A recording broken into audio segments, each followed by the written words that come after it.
Boa tarde, Paulo. Tudo bom? Tudo bem, Sérgio? Prazer imenso falar com você. Nós estamos aqui hoje para entrevistar Paulo Ventura, diretor do Expo Center Norte e vice-presidente da UBRAF. Paulo, gostaria de começar falando da sua família, seus pais, sua infância, aonde você se criou, seus primeiros estudos. Então, como é que começo da tua vida? Vamos lá. Eu sou nascido no bairro do Belenzinho, na zona leste de São Paulo, mas ali fiquei somente 2 anos. Meu pai tinha uma casa na rua Marquês de Abrantes, quase esquina com a rua Irmã Carolina, no Belenzinho, que é a rua do Colégio Agustiniano São José. Então, a minha infância foi ali até os 8, 9 anos. E eu estudava, inclusive, no Colégio Agustiniano. Então, minha primeira escola foi ali, onde eu fiz o... Eu já entrei, na verdade, com 6 anos no primeiro ano. Então, era um pouco... Na época, ainda podia fazer isso, né? O que a gente fala hoje de... Primeiro ano do primário, eu não sei como é que isso se refere hoje. Mas, enfim, eu morava ali no Belenzinho. Depois, nós nos mudamos para Moca, para ficar mais próximo do Clube Juventus, porque eu acabei com 9 anos me interessando para jogar basquete, e aí como eu ia para o clube, ficava longe, enfim, acabou que nós acabamos indo para lá. Eu sou filho único, meu pai, filhos de português, minha mãe, filhos de portugueses também com italianos. Meu pai, felizmente, faleceu muito cedo, com 58 anos, minha mãe há 4 anos atrás. Não tive mais irmãos, mas nós vivemos assim uma vida bem legal ali no Belém, depois na Moca, né?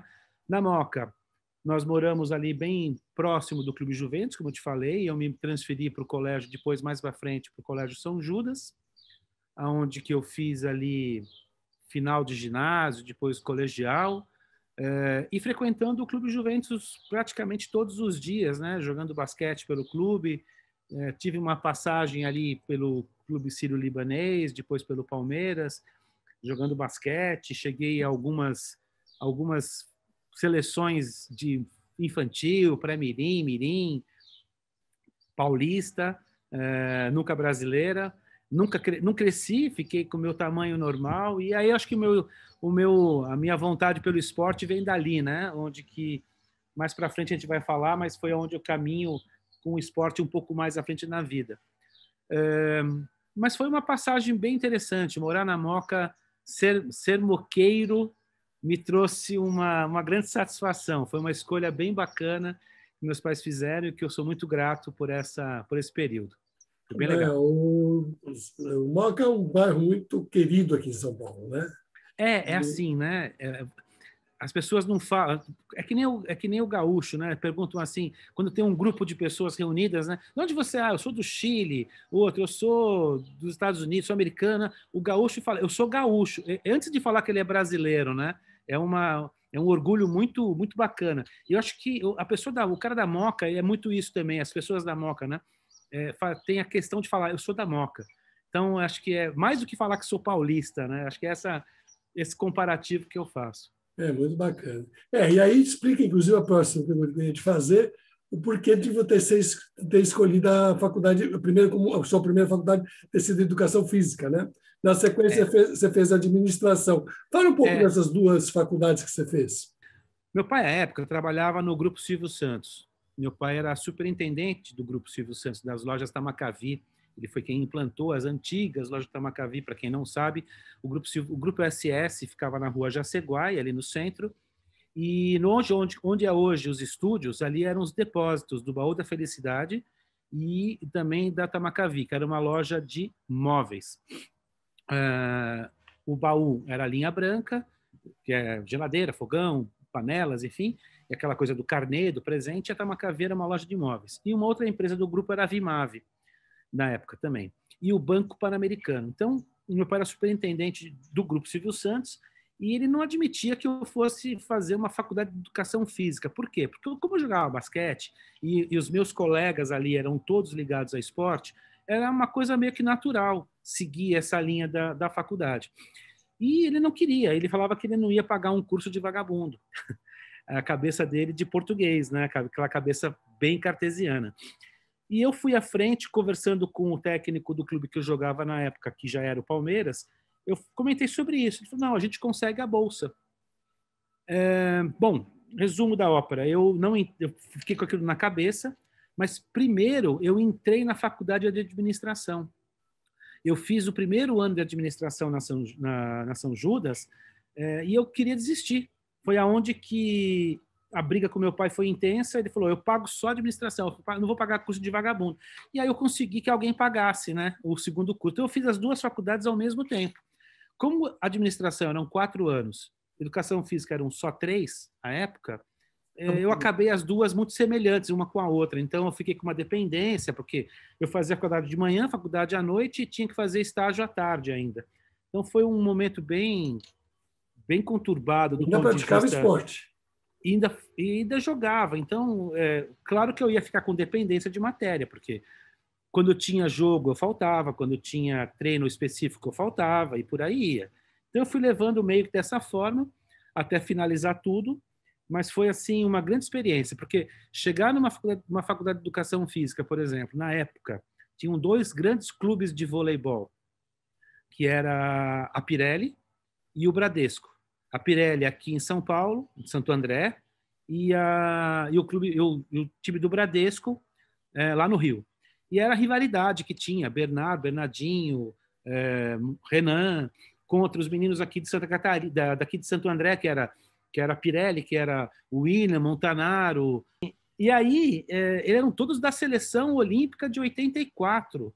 Então, eu chego numa faculdade de educação física, em 84, com todos os meus ídolos de esporte, pelo menos do voleibol, os caras que foram vice-campeões olímpicos, perderam para os Estados Unidos na final. E estão todos ali na faculdade, eram meus colegas de faculdade. Então, foi um momento muito, muito gostoso.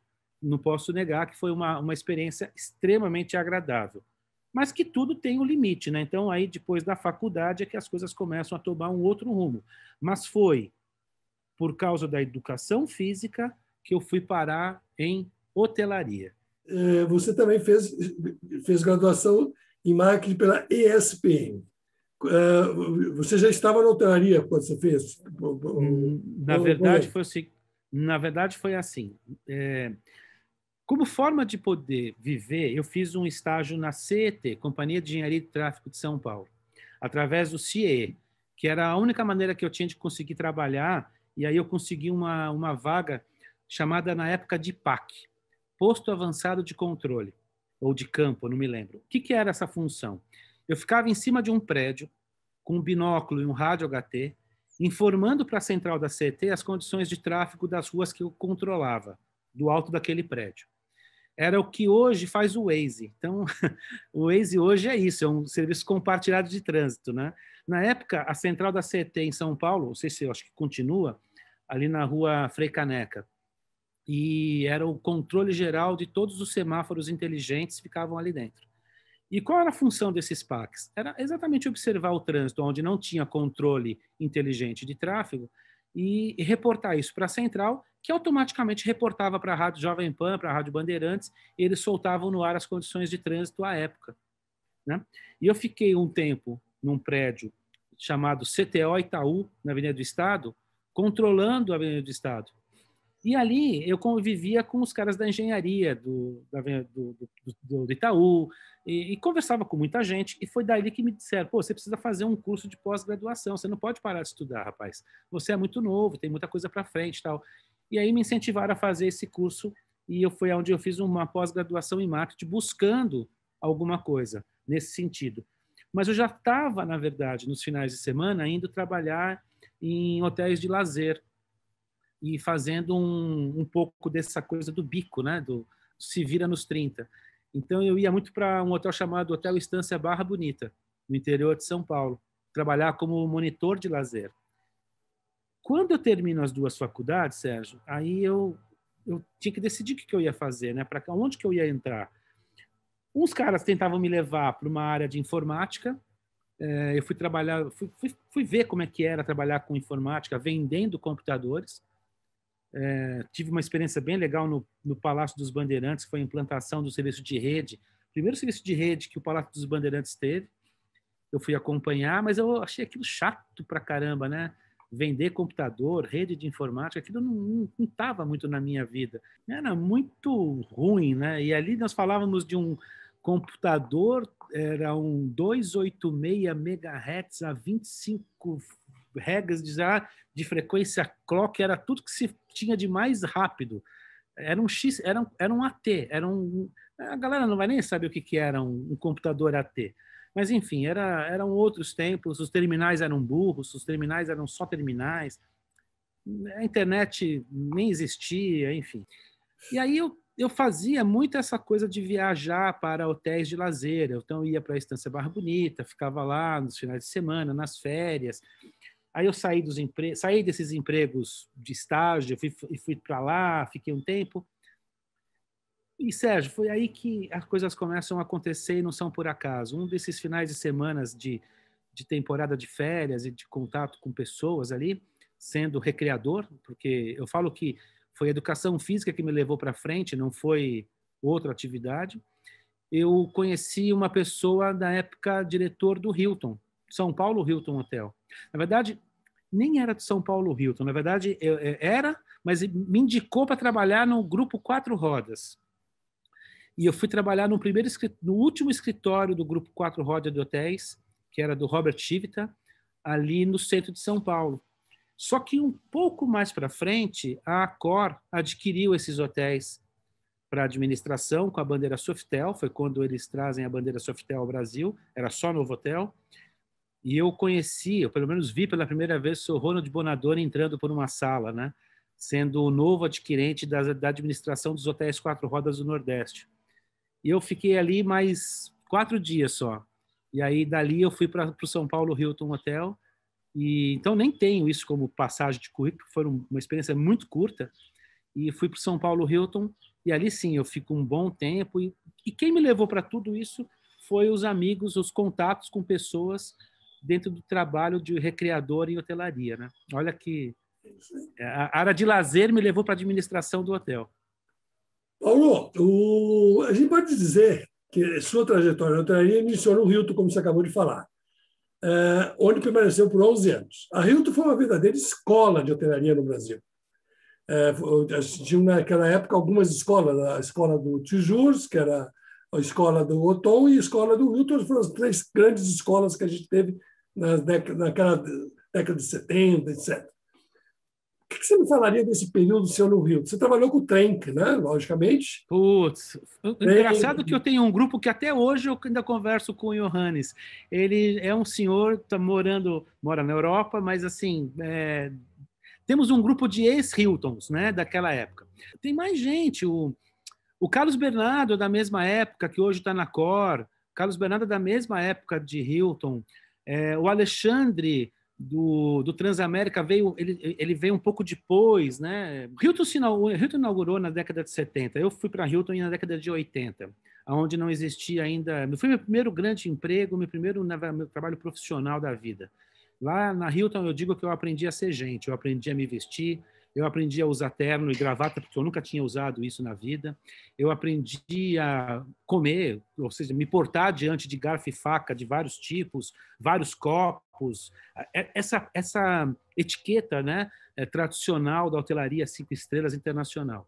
E assim, sabe, Sérgio, eu devo, na verdade, muita coisa a esse período, a essa empresa, porque ali eu aprendi realmente a ser, não vou dizer civilizado, que seria cruel falar dessa forma, mas a ter uma educação num grau um pouco acima, porque eu recebi tudo que eu pude receber dos meus pais, mas eles eram pessoas simples. O meu pai tinha feito 3º ano primário, minha mãe 2º ano primário apenas. Então, eles eram pessoas extremamente simples. Por mais que meu pai tivesse tido sucesso profissional na carreira dele, uma pessoa que nunca se cuidou, por exemplo, da saúde, nunca teve esse entendimento. Então, realmente, na Hilton foi uma divergência e um degrau muito diferente na vida. E ali, a possibilidade de conhecer o mundo internacional, de receber diversos artistas internacionais, desde Pavarotti, Menudo, a qualquer outro que você possa imaginar. e contato pessoal mesmo, com grandes pessoas, grandes profissionais, Poladian. Foi um momento ímpar. E entrei para... Fiz reservas, fiz recepção noturno, até chegar na área comercial e lá ficar durante muitos anos. Então, vi nascer, por exemplo, Transamérica, vi nascer hotéis Maxud Plaza, vi nascer Caesar, vi nascer Sheraton, Mofarred. Então, esses hotéis todos não existiam e eles acabaram sendo competidores do São Paulo. Os competidores do Hilton na época era a De La Volpe, era Othon, como você falou, eram outros hotéis, né? E aí todos esses outros vieram logo na sequência e foi uma inundação de grandes hotéis da cidade de São Paulo, que fez muito bem para a cidade. E muita coisa veio em função, até a gente nunca pude lembrar disso, não sabia disso à época, mas em função das grandes feiras que aconteciam no Anhembi. Então, na verdade, eu acho que a cidade de São Paulo começa a ter uma grande mudança na década de 70 com a vinda do pavilhão Anhembi e das grandes redes hoteleiras internacionais. Então, a cidade vai começando a enveredar os seus caminhos por este mundo do mundo corporativo, das grandes feiras e das grandes empresas. Não sei se você vai lembrar, mas as grandes empresas estavam situadas no centro de São Paulo, né? BASF, Nestlé, refinarias de Milho Brasil, essas empresas, mais a Philips, as grandes empresas ficavam no centro de São Paulo. Depois é que elas foram para a Berrini, lá para a década de 90. Então, teve um bom momento aí de céu de brigadeiro que a gente voava alto para caramba. Os bancos também estavam no centro, que depois foram para Todos os bancos ficavam no centro, na Rua Líbero Badaró, centro antigo da cidade, centro financeiro. Então, as grandes áreas de investimento. Você sabe, Sérgio, que na época de Hilton eram 2 hotéis, era Hilton e Brasilton. Eles eram juntos, nós vendíamos como uma única empresa. Então, eram ao total 650 apartamentos. Era uma luta brigar por apartamentos porque não tinha disponibilidade durante a semana. Os hotéis lotavam, a ocupação batia na casa dos 95% mês. Era uma loucura. As tarifas em dólar da época já eram 400, 300 e tantos dólares. É uma loucura o que aconteceu com esse mundo. A hotelaria teve um momento auge forte nessa década, né? Que vai de 80 até o próximo do ano 2000, aí cai numa uma caída muito forte, muito vertiginosa. 2001, acho que foi o grande buraco, né? Com as Torres Gêmeas. E aí depois enfim, aí a vida seguiu adiante. Mas essa época de Hilton foi uma época de grandes amigos, de grandes conquistas pessoais, grandes conquistas profissionais. Puxa, dá para lembrar grandes passagens. Algum caos, alguma passagem que te marcou lá no Hilton aqui em São Paulo? Teve, eu acho que tem uma que foi assim, uma das mais deliciosas, né? Eu acho que foi receber os Menudos.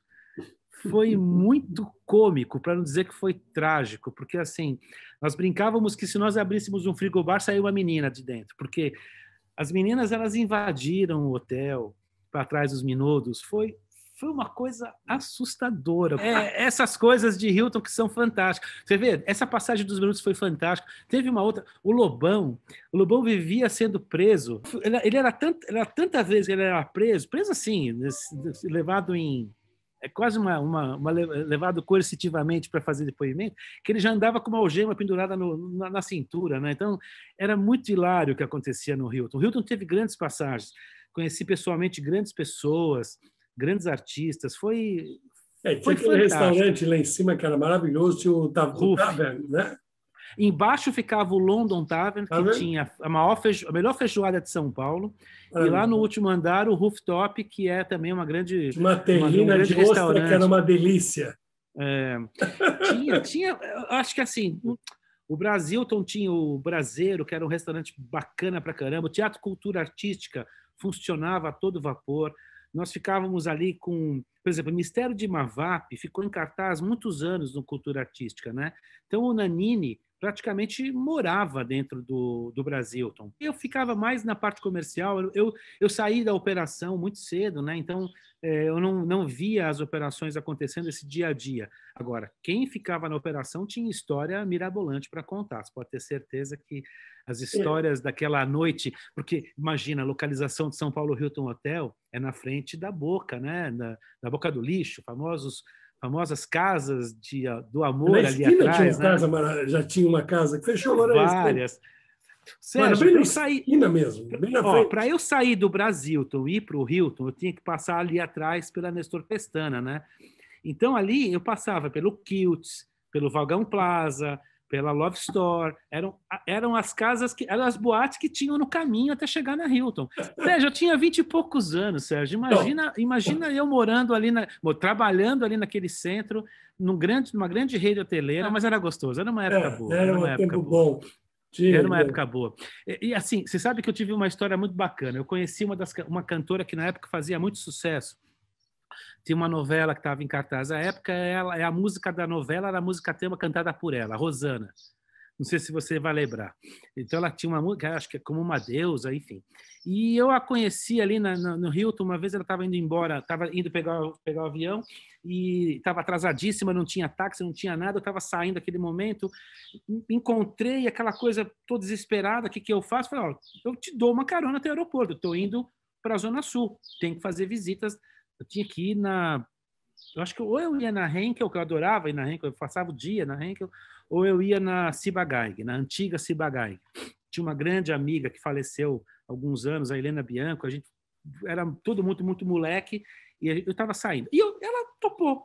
Bom, dali para frente a gente virou amigo, apenas e tão somente amigos, né? E era divertido, porque ela era uma pessoa famosa para a época, que fazia sucesso, e a gente conversava, não tinha celular, não tinha essas coisas, mas quando ela vinha, chegava no hotel, procurava, a gente ia almoçar, ia tomar um café, ia em algum lugar ali por perto mesmo do Rio. E ela era uma pessoa famosa para a época, né? Uma moça bonita, atraente e famosa. Era divertido demais andar com ela no centro de São Paulo, porque as pessoas reconheciam. E aí queriam conversar. E eu falo, o que eu estou fazendo com essa pessoa? Né? Onde que eu vou? Tinham muitos que frequentavam ali, principalmente a feijoada. Né? A feijoada do London era muito famosa. Nós tínhamos um chefe, chamava chefe, o nome dele era Adalton, chefe de cozinha. Putz, era espetacular ter os encontros no chalé. Dentro do Hilton tinha o chalé do chefe. Era uma casinha dentro da cozinha, onde a gente provava os pratos que iriam subir para cardápios, né? Então era divertidíssimo. E os grandes almoços na família Mantini, um almoço que durava assim 6 horas de almoço, 7 horas de almoço. Eu tinha o diretor comercial do NSO do Hilton, Thomas Humpert, um cara que eu tenho uma admiração profunda, um amigo. Por mais tempo que a gente fique longe, quando conversa, eu considero ainda para mim o meu primeiro grande amigo no mercado de trabalho, né? E foi um cara que nós discutimos em alguns momentos. Foi uma relação de amor e ódio, né? Ali, mas assim, um cara sensacional. Então nós íamos almoçar, Sérgio. Era almoço de 6 horas, né? 1 hora de almoço e 5 de café com controle. Então, assim, era uma delícia, era uma fase muito romântica e muito deliciosa dessa hotelaria que depois eu vinha conhecer um pouco mais para frente, um pouco mais profissional, né? Paulo, e nisso aí o Hilton te transfere para Curitiba. Na verdade, não. Na verdade, foi assim. Eu surtei exatamente quando o Thomas sai, um pouquinho antes, ele fez uma manobra de dispensar todo mundo do escritório e fiquei apenas eu. Não tinha mais ninguém, não tinha office boy, não tinha secretário, não tinha ninguém. E ele construiu uma nova equipe. Não sei se você conhece o Márcio Kika, um cara também sensacional. E quando ele começa a reconstituir essa equipe, ele não tinha ainda chegado lá, estava começando, ele sai da Hilton. Quando ele sai, eu fiquei um pouco sem chão, porque eu tinha uma cumplicidade muito grande com ele, e eu não entendi que era o momento de ficar. Então, o tempo que eu fico de Hilton, tem 2 fases. Então, eu pedi para sair, eu pedi demissão. Eu saí. Na época, quem era o gerente geral do Brasil, com quem eu fui conversar, era o seu Patrício Álvares. e Alvarez. Ele era um chileno, se eu não tenho vaga, se eu não estou errando. Foi para ele que eu fui conversar. Falei assim, mentira, desculpa, fiz confusão. Não era, ele não estava ainda. Quem estava era o Sebastião Nunes. E eu pedi demissão para esse cara e para um cara chamado Eduardo Repli. Nada contra eles, não. Eu só não queria continuar porque eu achava que não era o meu momento permanecer. E aí eu tinha conhecido já a minha primeira esposa, ela morava em Londrina, e nessa época eu acabei que eu fui morar em Londrina. Eu saí da Hilton e fui para Londrina. Fui para Londrina, fiquei 1 ano morando em Londrina. Fiz um lava rápido, montei algumas coisas por lá. E só que eu tinha feito um projeto um pouco antes da saída do Thomas, de abertura de um escritório regional em Curitiba. Na época, Curitiba era a capital do Mercosul. Eu acho que era o ponto de ligação mais forte com o Mercosul. E nós tínhamos uma grande conta em Curitiba da Volvo. E a Volvo, por si só, ela bancava quase que a folha de pagamento do Brasilton. Só de hospedagem. Era uma grande conta corporativa. Então, fazia sentido ter um atendimento específico, não só de vez em quando ir lá visitá-los. Bom, mas não deu tempo, acabei indo para Londrina, por obra do acaso, e no final do ano seguinte, eu vim para São Paulo e fui até o Brasilton, até onde ficava o escritório de vendas naquela época do Hilton, para desejar Feliz Natal, encontrar as pessoas, encontrar os amigos, aquela coisa. E quem tinha assumido a diretoria comercial no lugar do Thomas era um rapaz chamado Alexandre também, que era o cara do escritório do Rio de Janeiro. Alexandre Esmeraldo? Exato. E aí, conversando com o Alexandre, desenterrou um projeto, aquela história, estamos querendo montar o escritório em Curitiba. E eu falei, olha, me interessa, eu acho que foi 1 ano de experiência fora, eu gostaria de voltar. E foi aí que eu fui para Curitiba para abrir esse escritório regional de vendas, tendo essa grande conta Volvo como a conta âncora, né, dessa nova trajetória. Então, foi onde eu tenho uma segunda passagem pela Hilton, que é ir para o escritório corporativo em Curitiba. Bom. E como é que foi chegar em Curitiba? Frio, hein? Você já tinha passado por Londrina, né? Mas Londrina é São Paulo. Londrina tem tudo a ver com São Paulo. Em Londrina, os times de futebol que as galera torce lá é Corinthians, Santos, Palmeiras, São Paulo. O baiano das batidas é um japonês corintiano. Então você imagina, o cara tem não sei se existe ainda, né, isso lá, mas assim, chamava Baiano das Batidas, um lugar que toda a galera londrinense se encontrava no domingo à tarde, né? E o baiano das batidas era um japonês corintiano. Então, olha a contracena. Então, lá em Londrina se fala Porta Verde, porque é São Paulo. Todas as relações de Londrina estão ligadas com São Paulo, né? Ali com o interior, com Ourinhos, enfim, tudo que está naquela região. Então, se você for pensar, Londrina é mais longe de Curitiba do que de São Paulo, fisicamente. Então, e ali eu fiquei lá morando efetivamente em Londrina 1 ano, mas convivendo com Londrina durante quase 8, né? Mas, então, ir para Curitiba foi literalmente ir para o sul, porque eu nunca entendi, nesse ano que eu fico em Londrina, Londrina era mais calor que em São Paulo. Londrina é uma cidade quente, só falta praia mesmo. Uma cidade bacana, por sinal. O norte do Paraná é riquíssimo, né? Acho que o norte do Paraná tem coisas que as pessoas deveriam conhecer um pouco mais, como grãos. Acho que não existe colheita de grão que nem o paranaense. Enfim, o norte do Paraná é fantástico. Mas eu fui para Curitiba e aí sim eu vou para o sul, porque aí eu fui enfrentar aquilo que durante os 20 anos que eu fiquei em Curitiba, eu nunca me acostumei, que foi o inverno. Lá a gente costuma dizer que o verão tira férias também, porque não tem verão, né? É só inverno, é um troço alucinante o que é frio. É a capital mais fria do Brasil. E ali eu sofri um pouco para me acostumar com isso. Mas eu cheguei em Curitiba, Sérgio, numa fase até bacana da cidade, porque foi aonde começa o desenvolvimento. O Jaime Lerner ainda era prefeito, começa um desenvolvimento muito grande das estruturais e do meio de transporte mais incrível que eu conheci, que é esses binários da cidade. Começa a vinda da Renault. A Renault vindo para o estado do Paraná foi uma evolução fantástica. Logo depois vem uma Kraft, o próprio HSBC adquirindo o Banco do Estado. Então, a cidade começou a criar um burburinho maior. Foi por isso que eu acabo saindo da Hilton e ficando em Curitiba e estacionando em hotéis, porque eu sentia falta de estar na operação do dia a dia, de estar dentro de um hotel. Então, essa mudança de rumo, ela se deu por querer estar mais próximo da hotelaria. Mas não deu muito certo. E eu acabei que a minha ex-mulher era uma pessoa muito empreendedora e nós acabamos nos indo caminhando para um mundo de decoração, para um mundo diferente do que eu conhecia até então. E aí fui ser empresário do ramo de tintas, do ramo de pintura e da prestação de serviço. Então, teve um hiato aí no meio do caminho, onde eu saio da hotelaria, faço um empreendimento, vou ser empreendedor, e eu só volto para a hotelaria quando quando acaba a sociedade e acaba o casamento. Então, teve um momento aqui que eu acabo empreendendo. E aí você sai desse interregno e vai fazer a implantação do Four Points by Sheraton.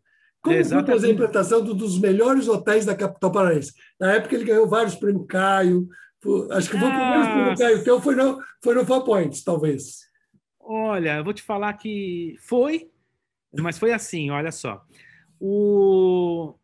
E voltar para a hotelaria e voltar para um prédio icônico como o Four Points foi muito legal. Foi o primeiro hotel de bandeira internacional da cidade de Curitiba. Só que ele também tem os seus perhaps, né? Tem os seus percalços. Então a gente vai contar aqui, vou contar para você o caso, como esse hotel inaugurou. Esse hotel abriu primeiro para ser um quality. Ele era, se eu não me engano, o 9º hotel da rede Atlântica. Então ele vem para ser um quality, mas como quality não ia para lugar nenhum, e ele fica aberto de abril a junho como quality e fecha. Fecha que eu digo, deixa de operar. Estava aberto só em soft open.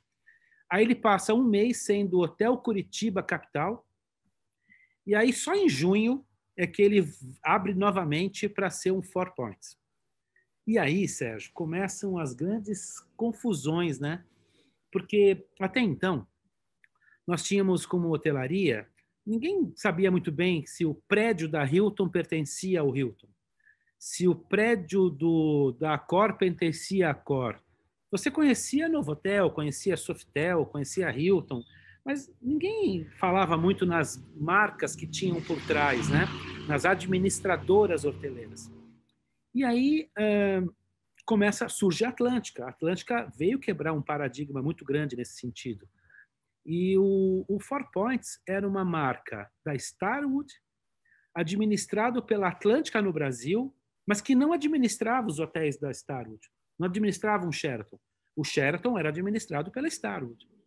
Então ele tinha um hotel, nós tínhamos um hotel que era uma bandeira internacional, Four Points, by Sheraton, que era para poder ter do que pertencia a isso, administrado por uma rede, até então, que era uma rede administradora nacional, a Atlântica, que tinham bandeiras americanas da Choice, que eram os Qualities, os Comforts.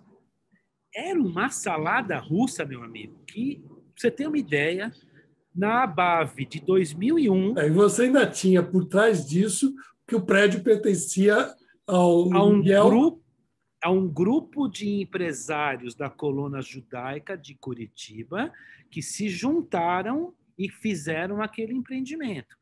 Tinha ali no meio, era um grupo de 9, 10 empresários, todos não sei se todos ou a maioria da colônia judaica, Miguel Krisner, um deles, mas tinha o pessoal do Mercadorama, que acho que tinha a maioria ali era dessa família, que daqui a pouco eu vou lembrar, eu me esqueci agora. Tinha o pessoal que trabalhava com madeira, era bem heterogêneo, tá? Ali eram empresários que ninguém conhecia hotelaria. Então, começava essa bagunça, né? Não digo bagunça, mas eram cobranças, né? E nós estávamos no começo do hotel, quando, em meados de agosto, nós tínhamos inaugurado o hotel em junho, em agosto, um pouco mais à frente, aconteceu a ABAV de Brasília. A ABAV foi a primeira participação desse hotel. Eu fiquei metade do tempo da ABAV no stand da Atlântica, metade do tempo no stand da Star, da Sheraton. Então, eu tinha que trocar de camiseta. Eu estava com a camiseta da Atlântica, é sério, eu tinha que passar pelo banheiro e trocar de camiseta. A camiseta da Sheraton era uma camiseta preta, polo, preta e branca, polo da Atlântica era uma colorida. Eu tinha que ficar trocando de roupa para poder ir para os dois estandes, Sérgio. Você não faz ideia essa situação como ela foi hilária. Só que só não foi pior porque foi assim, na semana anterior à ABAV, então foi setembro, porque foi na semana anterior, era final de agosto, começo de setembro. No final da semana anterior, eu fui para Brasília, foi quando deu as Torres Gêmeas. Então, eu cheguei em Brasília no dia do atentado, de manhã. Eu estava voando, saindo de Curitiba para Brasília. No meio do meu trajeto de voo, aconteceram as Torres Gêmeas. Então, a ABAV ia acontecer na semana de 19 de setembro, por aí, alguma coisa assim. E eu viajei antes, porque eu ia fazer algumas visitas. No mesmo voo que eu fui, estava o Antônio, presidente da ABAV, até, depois de um tempo. Dona Antônio, lá de Curitiba. Toninho. E assim, nós estávamos no mesmo voo. Eu estava com a esposa dele, a Dona Cris, estava com outras pessoas de lá. Nós não sabíamos de nada que estava acontecendo. Nós estávamos voando. Imagina, uma época sem celular, uma época sem comunicação, sem internet. Tinha, mas era muito restrito. Tinha celular, mas era restrito também. Mas era assim, era uma comunicação que você não usava em voo também. Exatamente. Quando nós descemos do aeroporto, começa aquele burburinho. Aconteceu alguma coisa, terrorismo, mas ninguém sabia muito bem onde era. Nós estávamos saindo do avião. Só que quando a gente sai do avião e desce nós estamos falando da capital do país, né? Quando nós saímos do saguão, do desembarque, estava lotado de policiais do Exército. O Exército todo tomando o aeroporto. Já tinha tanque de guerra na frente do aeroporto. Estava um estado de guerra. Isso era o quê? Umas 10 horas da manhã. Tinha acabado de acontecer as Torres Gêmeas. Eu tinha visita nos consulados, não pude ir. Então, o clima de chegada em Brasília, chegar em Brasília desse jeito, foi, no mínimo, uma experiência para ser lembrada. Porque, e aí eu fui para um hotel, era um flat novo, eu passei a tarde dentro do flat, escutando, revendo, porque eu não vi muito, acho que você deve ter visto em tempo real, você deve ter assistido. Se você perguntar para qualquer pessoa que estava na época assistindo aquilo, aonde você estava no dia do atentado das Torres Gêmeas, acho que todo mundo sabe onde estava. Eu falo isso com a Daniela, minha esposa, ela fala assim, eu lembro direitinho onde eu estava assim, vendo a coisa ao vivo. Eu falei, pois é, eu não vi ao vivo, porque eu estava voando nesse momento. Agora, você imagina, Sérgio, você não saber de nada, você está completamente um alien. É a mesma coisa que você chegou na Terra naquele dia e a Terra era outra, né? Eu estava fora da Terra e eu cheguei na Terra. Eu era um astronauta. Eu cheguei ali, aquela coisa acontecendo, aquela muvuca. Eu virava para o Antônio e falei, o que está acontecendo? E aí ninguém sabia direito, ele falando lá com o pessoal de Curitiba. Não, parece que teve um atentado. Só que nós não tínhamos as informações como elas são hoje. Você não entrava num site, os telefones eram telefones celulares. Eles não eram o que é hoje, né? Eram apenas telefones, eles eram feitos para falar. Enfim, isso foi a minha experiência de Brasília, chegar lá na ABAV. Então, eu chego com essa história toda. Minha semana foi totalmente comprometida, porque eu estaria chegando uma semana antes para fazer algumas visitas. Não pude fazer, porque os consulados não dava nem para entrar, era só caminhão de guerra, tanque de guerra na frente das esplanadas e da onde ficam os consulados. Eu tive que esperar a ABAV. A ABAV foi um sucesso, foi bacana, foi uma ABAV marcante para mim. Só que aí, na volta da ABAV, o que acontece é que a gente tem aí esse hotel foi implantado, então, como eu falei no começo, 3 vezes. Então, ele sofreu muito. Eu acho que meu primeiro ano, eu fiquei 1 ano no Four Point Sheraton, foi muito complicado, porque nasce bem, ele nasce confuso, mas ele ia decolar e estava decolado, ele ia decolar fácil, só que aí ele entra numa história de pós-Torres Gêmeas, que aí não foi só São Paulo que sofreu, e Curitiba também sofreu com os voos internacionais, com O cancelamento foi totalmente imediato ao que acontece depois das Torres Gêmeas. Mas foi uma experiência muito legal e é um baita de um produto, né? Esse hotel é um hotel que ainda em Curitiba dá o que falar. Então, depois dali, a experiência de uma administradora, como eu falei, acho que era o 9º hotel da Atlântica, então era um começo da Atlântica também. A Anne Morrison, ela tinha a recém-chegada da UTEL nessa pegada de reservas eletrônicas, GDS, enfim. E eu de verdade, eu sou muito grato às minhas conversas com ela, que não foram conversas difíceis, mas eu aprendi muito porque uma excepcional profissional. Eu acho que eu tenho assim um respeito muito grande pela Anne, porque ela tem uma visão para a época, então, era muito avançada e acho que eu não conseguia acompanhar aquele olhar de mundo eletrônico que ela veio da UTEL com isso. Mas foi tão interessante passar por tudo isso que, na sequência, quando eu vou para uma outra empresa, que você vai citar agora, foi uma delícia, porque era uma empresa que não era uma rede e tinha que se transformar numa rede, né? Isso foi em 2003, você se transfere para a Slaviero Hotéis, né? Como gerente nacional de vendas, onde participou da instalação de novos hotéis, mas também plantou todo o planejamento estratégico, procedimentos gerenciais, área de vendas, reservas e marketing. Agora eu te pergunto, como foi ser porque lá você não faz tudo nessa rede. Então, olha o que aconteceu. Quando eu fui para a Slaviero, não era rede, né?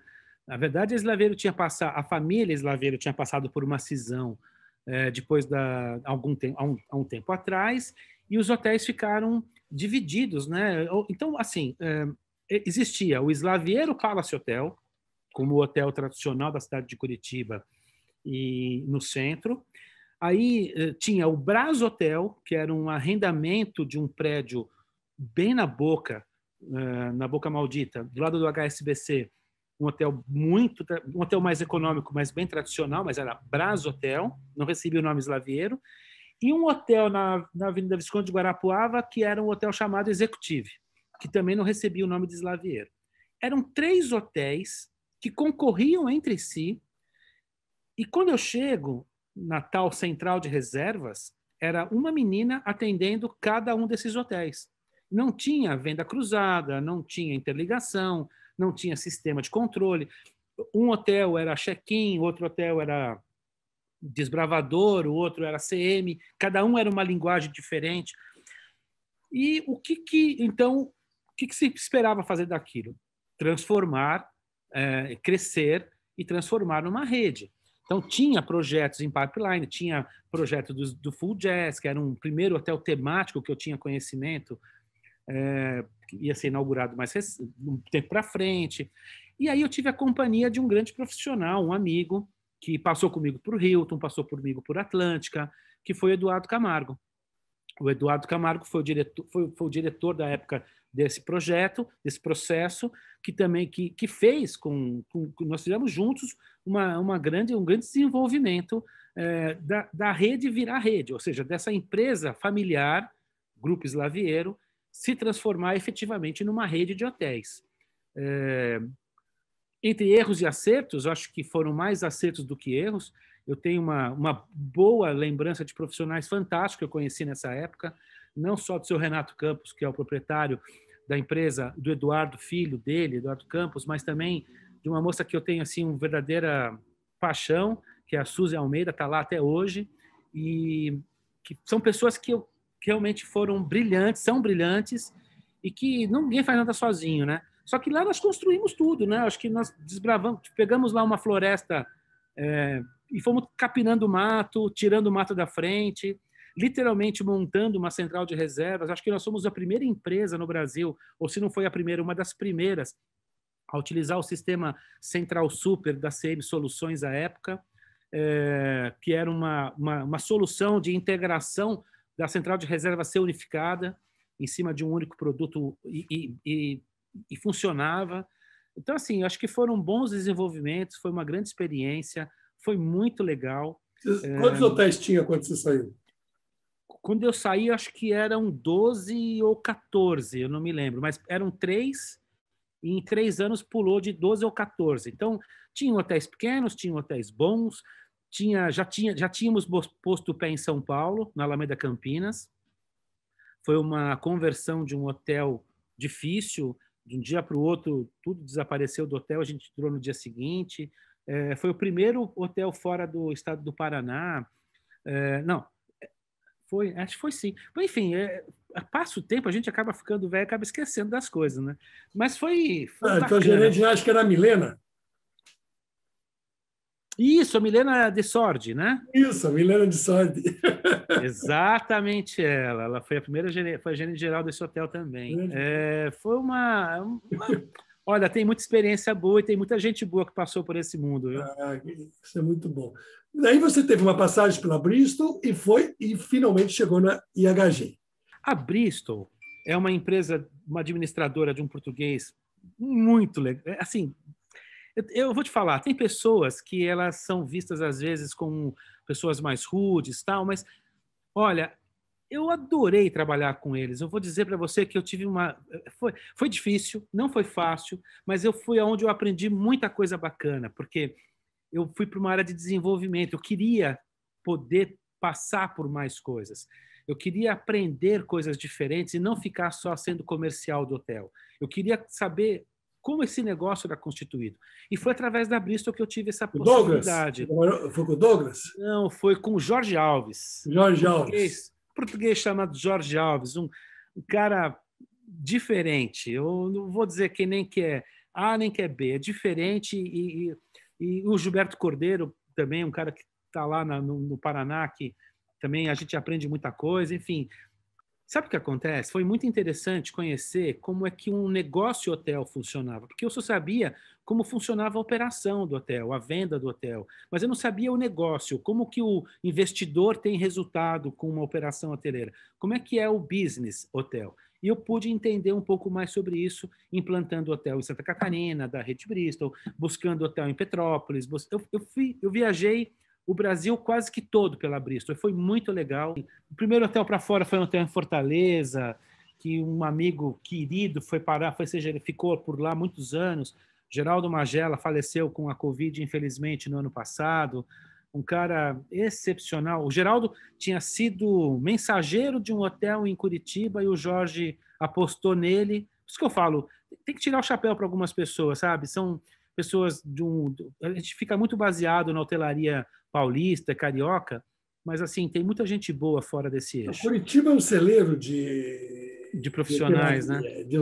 Você pega lá desde o Bourbon, Slaviero, a Bristol. Tem a Harbor, tem hotelaria local. A família Vezoso é uma família incrível. Eu acho que não dá para dizer. São hoteleiros de essência, de natureza. Tantos primos também, que tem hotel em Londrina, que tinha hotel de São Paulo. Enfim, acho que é um celeiro bem grande. O Douglas do Rayon. O Douglas Borcati, falecido. São histórias interessantes. O Mabu. Você está faltando o Mabu e está faltando o outro, que é o Deville. E o Deville. É um celeiro de rede. Acho que o maior celeiro de redes do Brasil é Curitiba. E o seu Jaime vou te falar, eu não tenho queixa nenhuma de ter permanecido 20 anos em Curitiba. E eu fui para o Crowne Plaza Curitiba, Sérgio, era um hotel no centro da cidade, era porque ele não é mais hotel, por isso que eu falo que ele era um hotel, era um hotel no centro da cidade, no centro histórico de Curitiba. Foi a minha melhor experiência profissional vivida 3 anos naquele empreendimento. Porque quando eu vou para lá, Sérgio, os donos desse hotel eram um médico, ele é ainda médico de Pato Branco, Dr. Paulo. E ele tinha tido uma grande decepção com aquele empreendimento nos 3 primeiros anos de vida do hotel. Então ele estava desgostoso, ele estava já chateado porque ele só estava pondo dinheiro. E o hotel era lindíssimo, um hotel com 88 apartamentos, mas não pagava suas contas, né? Tinha suas deficiências. Quando eu fui para lá, eu os desafiei, e desafiei o Guilherme, filho dele, dizendo o seguinte: Guilherme, foi assim mesmo a conversa. Falei assim, eu queria muito vir trabalhar nesse hotel e ter a experiência de ser gerente geral. Eu nunca fui, mas eu tenho certeza que eu posso fazer esse hotel virar. Então, vamos combinar uma coisa?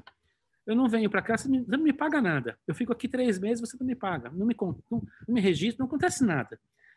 Eu te provo em 3 meses, e provo para mim mesmo que a gente pode fazer esse hotel virar, e esse hotel ficar conhecido, e esse hotel sair desse ostracismo que ele se encontra. Porque eu lembro que, na época, quem estava como gerente comercial do hotel era uma amiga e ex-funcionária da Rede Slaviero, que era a Fernanda Assis. E eu acreditava muito no potencial dessa moça. Sempre acredito, até hoje. Eu acho ela mega, mega profissional. E acho que juntos a gente faria uma grande dobradinha. Dito e feito, eles acreditaram, o Dr. Paulo acreditou, o Guilherme acreditou, e nós começamos a desenvolver a recuperação desse hotel do minuto zero. Eu entrei no hotel, Sérgio, em fevereiro de 2009. E em março, o hotel não tinha dinheiro para pagar a folha de pagamento. E não tinha como antecipar nada. Não tinha cartão para antecipar, não tinha boleto para antecipar, não tinha. Era ruim. Eu fiz uma venda de materiais do hotel para fazer dinheiro, fazer caixa, para começar a alavancar daí para frente, pagar a folha e começar a sair do lugar. Então, vendia algumas coisas que tinham demais, literalmente isso, venda de garagem, tá? Não pense você que é diferente. Sofá, quadro, essas coisas. E aí começou. Eu tinha carta branca dos donos para fazer o que eu bem entendesse necessário. Começamos a montar uma nova equipe de transição, de trabalho, uma controladoria bacana, uma área de A&B, uma menina fantástica que tinha trabalhado pela Bourbon e que estava voltando para o Brasil. Enfim, um time de trabalho que, olha, eu repetiria ele 10 vezes. E dali a gente começou a buscar pelas principais contas da cidade e começamos a pedir, em nome do prestígio que nós tínhamos como profissionais, que acreditasse que o hotel podia virar. E assim fez.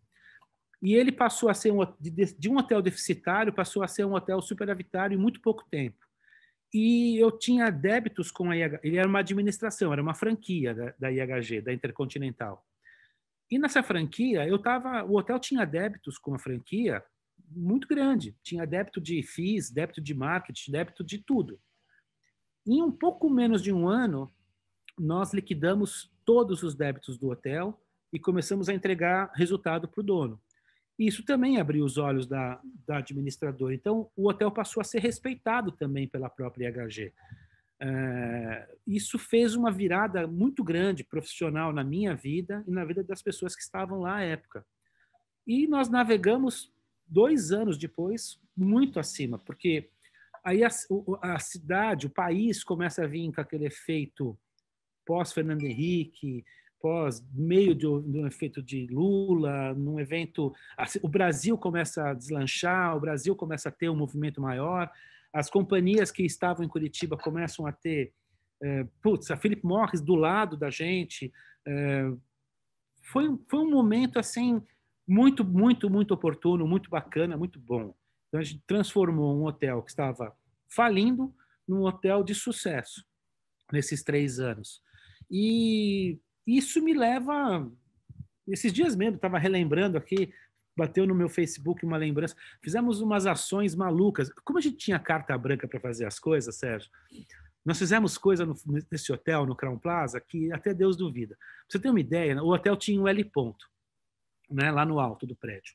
E era um L ponto que tinha uma parede de um dos lados. Era um negócio meio estranho você pensar em estacionar um helicóptero ali em cima com uma parede, né, no L ponto. Mas, enfim. Aí estava naquela coisa, putz, renova, não renova, mantém o L ponto, não mantém o L ponto. Bom, apareceu uma possibilidade de fazer um aulão de spinning. Os spinnings estavam surgindo, aquela coisa das bicicletas ergométricas, estavam surgindo mais forte. Nós levamos quase 120 acho que chegou a 150 bicicletas ergométricas para o teto, e passamos o final de semana fazendo aulão com uma academia, uns malucos de Curitiba, fazendo aulão de spinning no L ponto, a céu aberto. Então foi, imagina, um lugar foi fantástico. É do Globo isso aí. Foi muito legal a repercussão. Aí, no Dia dos Namorados de um determinado ano, nós resolvemos encher milhares de balões, nem lembro quando, mas era muito balão vermelho de coração, e, né, tinha uma frase: espalhe o amor no balão, né, que era um coração. E dentro do balão, esse balão ele era biodegradável, quando ele caísse, a borracha ia sumir, e tinha uma sementinha de planta, de uma árvore dentro. Né? Então, nós soltamos essas centenas mas eram muito balões, num domingo de manhã, que era o Dia dos Namorados, com uma queima de fogos esse termo, né? essa campanha, Espalhe o Amor. Então, foi uma campanha bem bacana do que o hotel fez para plantar, plantando uma árvore, ecologicamente correto, 1000 coisas bacanas. Então, assim, esse hotel teve... Eu desmontei restaurante, transformei em outra coisa, peguei uma casa tombada no fundo, transformei em escritório, fizemos um jardim de inverno com bar no meio. Ó, viramos hotel de ponta cabeça. Uma das histórias mais malucas, nós tínhamos 88 apartamentos, somente 16 apartamentos twins. E o Clube Curitiba, ficava ali perto, né, no alto da 15. Então, queríamos hospedar o time de futebol, mas não dava, não tinha nem apartamento suficiente. Só que os quartos, as suítes, eram camas de 2 por 2 e as bases 1 por 1. 1 por 2, né? Sérgio, eu mandei cortar o colchão no meio, Sérgio. Arrumamos um tiozinho lá na cidade, a gente mandou cortar o colchão no meio, porque eu abria ele em twin ou o juntava para virar cama de casal. E a Altenburgo me forneceu, eles fizeram específico para nós um pillow top para colocar sobre o colchão numa densidade maior. Então, eu conseguia guardar o pillow top, mas eu não conseguia guardar um colchão, porque eu não tinha espaço para isso. E da noite para o dia, o hotel passou a ter 40 e tantos apartamentos twin. Então, aí nós entramos forte para o mercado de casamento, para o mercado de núpcias, e muito forte para o segmento de receber artistas, lembrando um pouco daquela coisa de Hilton, né? Então, direto nós falar em tínhamos casamento, paralamas. foi nessa época que você conheceu a Daniela Pereira também. Como é que ser casado com uma hoteleira? Conta para mim. A gente se conheceu brigando numa reunião, né, Sérgio? Para variar, eu e as minhas discussões, né? Querendo ser maior do que o que eu sou. Então, você sabe que, assim, casar com a Dani foi uma das coisas bem legais que aconteceu na minha vida. Acho que foi, na verdade, é o ponto alto da minha vida. Eu falo que ela me trouxe de volta para a vida, né? Porque ela colocou ordem na minha história. E por quê? A hotelaria tem essa coisa, né? De ou você é uma pessoa organizada ou você é uma pessoa desorganizada. Não tem meio termo. E eu era o contrário, eu era a tranqueira, né? E aí eu acho que ela me colocou no prumo. Então eu só tenho assim, um novo Paulo daí para frente. E é engraçado, porque eu conheço a Dani em 2009, né? Justamente quando eu vou para o hotel. E aí nós temos a nossa primeira briga numa reunião, e dessa briga passou a ser uma briga interessante. E como nós tínhamos brigado e ela tinha esquecido de mim numa reunião, que ela disse que ela não foi avisada, e eu fiquei esperando quase 2 horas para ter uma reunião com ela, no dia seguinte nós fomos para o Rio para comemorar 1 ano de escritório da IHG no Rio de Janeiro. E lá ela foi querer ser simpática e me chamou para tirar uma foto.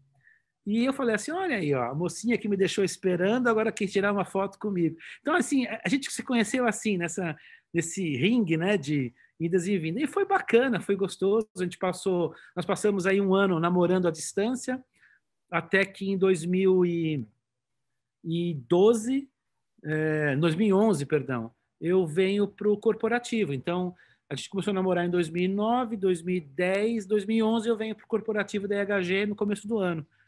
Foi aonde que eu dei tanto trabalho para a IHG corporativa, que eu era questionador de tudo, questionava absolutamente todos os números da empresa, que eles resolveram me tirar do hotel e me levar para o corporativo. Então, eu fui trabalhar com a sede ficando em Atlanta, o escritório de Miami, e eu ficando em São Paulo, meio home office, meio intercontinental. E eu acho que foi uma experiência nova, e eu volto para São Paulo depois de 20 anos fora. Então, eu volto para a IHG, saio do Hotel Crown Plaza em 2011 e venho para o corporativo da marca, da empresa, cuidando dos hotéis. Na verdade, eu troquei de lugar com a Daniela, porque a Daniela, até 2010, ela era diretora de vendas do Intercontinental, mas assumia também as funções corporativas da empresa no Brasil. E ela sai dessa função e vai para o Staybridge, para assumir a gerência geral. E aí eu venho para São Paulo para ficar basicamente nessa função de comercial Brasil, meio marketing, meio que um pouco tudo, mas é que era uma nova estrutura, uma nova fase da IHG, respondendo para a América Latina, aí mais para frente juntou México, enfim. E aí foi um momento bacana também de IHG. E aí tem outras coisas que foram acontecendo. Acho que na IHG eu tive a oportunidade de poder viajar bastante para fora e de conhecer. O meu repórter direto era um cara que ficava sentado em Miami, que respondia diretamente para o vice-presidente que ficava em Atlanta. Não, o Baruch já tinha saído. O Baruch ele tinha saído exatamente nesse momento, nessa transformação. O Baruch sai da IHG e vai para a Hilton, entra uma nova pessoa na IHG em Miami e um novo VP em Atlanta. E aí eu chego nesse momento. Porque o Baruch era um brasileiro que vivia praticamente tempo. Era um sul-mato-grossense de Corumbá.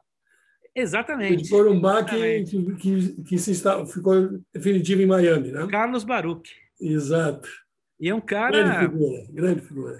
Eu vou dizer que, assim, às vezes a gente acaba trocando mensagem nos aniversários.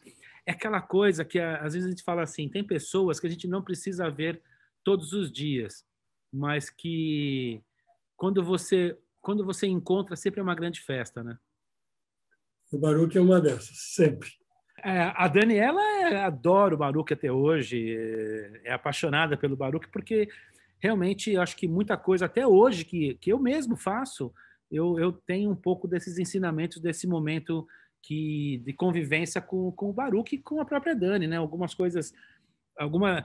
Uma coisa que marcou para mim muito é aquela coisa, você vai fazer um brinde, não faça um brinde com o nome da sua marca, ninguém é o porta-estandarte da sua marca, né? Quem tem que saber quem te deu aquilo é quem recebeu. Os outros não precisam. Então, tem umas canecas da IHG que foram feitas lá naquele momento, com o Romero Brito, que a marca IHG, Sérgio, ela está, na verdade, dentro da caneca, lá no fundo, pequenininha, não está por fora. Então é legal, porque quem recebeu é que tem que saber que aquele brinde foi dado pela empresa ou por alguma pessoa que você guarda um certo carinho. Os outros não precisam, né? Então, esses ensinamentos... Tem outro ensinamento do Baruch que esse eu presenciei, essa foi legal. Nós estávamos na primeira convenção que eu fui participar pela IHG, aqui no interior de São Paulo. O negócio começaria às 9 horas da manhã, uma coisa assim. Deu 9h15, tinha gente chegando, né? E aí ele pega o microfone e dá uma esculhambada e fala assim: quem disse para o senhor que o seu tempo é mais importante que o meu tempo, ou que o tempo das pessoas que estão aqui no horário? Mas assim, então esse cara me deu uma lição de que cumprir horários, cumprir agenda, ser digno do outro, né? Se preocupar com os demais é muito importante. Então esse o Baruch é um mestre, né? De explicar, quer dizer, coisas que você fala assim, é o óbvio, né? Mas que a gente esquece, que algumas vezes a gente esquece de que o óbvio é o óbvio. Bom, e aí acho que aí acontece em seguida o segundo grande marco, acho que talvez na tua vida, que é quando, a convite do Sérgio Pasqualin, passa a integrar o Grupo Balgarte, assumindo a gerência comercial do Centro de Convenções no Centro-Norte. Como foi trabalhar com o Pasqualin? Conta para nós. Puta, eu vou falar que foi assim, olha, eu assumi a função corporativa na IHG em janeiro de 2012. Em abril de 2012, eu fui procurado por uma consultoria, por um headhunter, para uma função no centro de convenções. E eu falei assim, olha, é muito cedo, eu estou acabando de chegar aqui em São Paulo, eu não vou fazer uma troca agora. E passou o tempo. Passou o tempo. Quando Um foi amigo mais nosso para foi para a função. um amigo nosso foi para um amigo nosso que inclusive me substituiu na Rede Slaviero lá atrás. Esse mesmo amigo Exato. que é amigo até hoje, que a gente Grande figura. eu falei assim para ele, Gustavo, você me substituiu lá atrás e eu substituí você na frente, cara. É muito doido, né? Como a vida nos transporta. Gustavo Silos, grande profissional. E assim, e um grande amigo e um grande tocador de violão, né? Toca uma Isso. viola e tem uma família fantástica. A gente já fez alguns churrascos aqui em casa com cantoria. Então, assim, foi assim. Aí passou o tempo, eu não aceitei. Quando foi mais para frente, mais ou menos em agosto, voltou a carga e eu comecei um processo que demorou de agosto até novembro deste mesmo ano. O que aconteceu foi assim, Sérgio. Eu fiz algumas entrevistas no grupo, eu não sabia o que era o Grupo Baumgart, não conhecia. Honestamente, eu tinha passado muito tempo em Curitiba, então eu não vi o nascimento do Center Norte, do Expo Center Norte. Para mim, Center Norte era o shopping Center Norte, onde eu ia de final de semana, quando eu morava na Moca, eu saía, pegava o carro e vinha para a zona, porque não tinha outro shopping mais perto. Então, o Center Norte foi muito a minha área de lazer durante um bom tempo, cinema e tudo mais. Eu não vi o nascimento do Center Norte, do Expo Center Norte. A ABAV não acontecia em São Paulo, acontecia no Rio de Janeiro. Quando ela vem para São Paulo, foi muito depois. Então, eu não acompanhei esse desenvolvimento de perto. Então, quando eu chego para fazer essa entrevista, eu não sabia muito bem o que era, o que deixava de ser. Então, eu começo aquelas conversas muito de forma incipiente. Eu começo a conversar com o grupo ainda meio tateando, né, querendo saber como era. Até que eu chego numa das entrevistas com o Sérgio Pasqualin. E assim, e aí eu olho para um cara que estava lá há 20 anos e que basicamente, junto com a família, junto com o Kurt, Dr. Kurt, eles fizeram aquela coisa acontecer, e eu começo a me perguntar o que vocês estão buscando, né? O que eles querem? E aí eu faço a pergunta e ele me responde na cara, assim, sem o menor problema. Nós estamos buscando alguém para me substituir.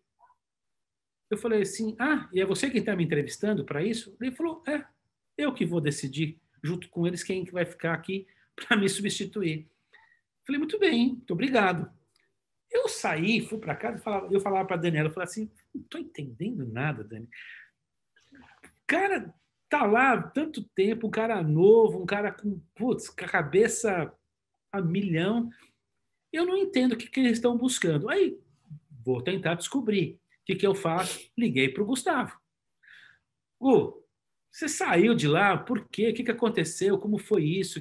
Né? E o Gustavo me deu uma pincelada. Eu falei, esse desafio eu vou querer para mim. Porque era um momento de eu tentar viajar. Eu estava viajando que nem um maluco pela IHG, a empresa estava em franca alteração, mudando muita coisa, entrando no México junto com a América Latina. Eu estava vendo um cenário meio estranho para mim. E eu tinha gostado muito de trabalhar em empresa familiar, que foi o tempo de Crown Plaza. Falei, eu quero isso para mim, eu quero esse desafio para mim. Aí eu fui à frente com força. E entrei e ele fui aceito e acabou que o processo foi totalmente bacana. Em novembro de 2012 eu vou para o Center Norte. Naquele começo, Sérgio, o escritório do Expo Center Norte ficava, na verdade, no shopping Center Norte, na administração. E nós trabalhávamos lá, todos, né? A família trabalhava lá ainda. Então, a dona Glorinha dava expediente no Center Norte como gerente de marketing. A Gabriela dava expediente como diretora executiva. O Christian Bart dava expediente. A Karen tinha saído exatamente nessa transição aí, onde que o Dr. Kurt morreu, aí o Sérgio estavam buscando uma alternativa. Enfim, era um momento que estava vindo a governança corporativa, a empresa estava mudando. E eu chego exatamente no dia que se lança a marca Grupo Baumgart, que nem marca e nem Grupo Baumgart existia.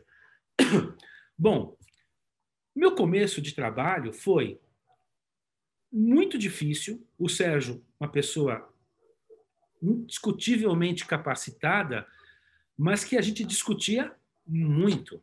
Nós discutíamos muito. Nós tínhamos visões completamente antagônicas. Por quê? Ele via aquele clube do Bolinha, que ainda existia, mas que estava fadado a acabar, o mercado de proteção, onde ninguém entra, ninguém sai. Eu vendo no mundo hoteleiro, onde a competitividade era muito maior, gigante, onde o cliente... Eu não tinha 50 clientes, né? Eu tinha 5.000 clientes. E aí eu chego num Center Norte com 50 clientes, onde você conhece no dedo cada um, mas com o mercado mudando. E eu falava para ele, Sérgio, não dá mais para cobrar o que você cobra. Sérgio, não dá mais para ter as coisas que... Isso já foi, isso é passado. E ele insistindo com... Então, até que a gente encontrasse o meio termo, nós demoramos aí uns 8 meses de discussões, de eu voltar para casa xingando o Pasqualin. Mas, de verdade. E aí que vem a voz acolhedora da dona Daniela, né? Ela fala assim, mas como você é idiota, né? Por que você está brigando com o cara que está te ensinando tudo? O que você vai ganhar com isso? O que você vai ganhar fazendo assim? Relaxa, Paulo. Aproveita e entende dele esse negócio. E aí eu começo a entender um pouco mais o Pasqualin e eu acabo ganhando não um chefe ou um colega de trabalho, eu acabo ganhando um irmão mais velho, porque ele, para mim, ele me deu a honra de poder ser a pessoa mais próxima para ele nesses últimos anos, profissionalmente falando, eu acho que até pessoalmente, ele me deu a honra de me introduzir num hall dos amigos que ele escolheu para se despedir no último aniversário dele, ainda vivo, e eu tive essa honra de ser convidado para um almoço de aniversário, Sérgio. Acho que pouca gente sabe disso. O Pasqualin já sabia que ele ia falecer, que estava próximo dele não ter mais jeito no câncer, e ele fazia aniversário no dia 13 de janeiro, e eu faço dia 12. No dia 12 ele me cumprimenta e me convidou para ir na casa dele no dia 13. Eu deixei de fazer festa nesse dia, deixei de vir para Indaiatuba, e eu e a Daniela fomos para a casa dele no dia 13 de janeiro do ano que ele faleceu, que foi 2016, né? Nós fomos na casa dele, e lá eu pensava que eu ia encontrar outros amigos, né, do mercado. E não, eu encontrei lá parentes, alguns, e os amigos dele do tempo que ele era jovem de futebol, e ele fez questão de fazer um almoço, um aniversário para se despedir dessas pessoas, se despedir dos amigos dele. E ele fez um discurso de despedida assim, ele fez lá aquelas coisas que ele fez naquele dia no Prêmio Caio, de tirar o paletó e ficar de camiseta do Brasil. Ele fez a mesma coisa, só que com a camiseta do time que eles jogavam de moleque, da várzea, enfim, do que eles jogavam. Em Biúna ou no apartamento? Foi no prédio, lá no Real Parque. Real Parque. E foi uma despedida alegre, triste e estranha, mas enfim. Mas foi um cara que eu aprendi absolutamente tudo que eu hoje entendi desse mercado. Eu acho que ali foi o grande desenvolvimento para mim no segmento de feiras comerciais. Eu acho que eu não estaria em feiras de negócio hoje se eu não tivesse entrado pela mão do Pasqualin.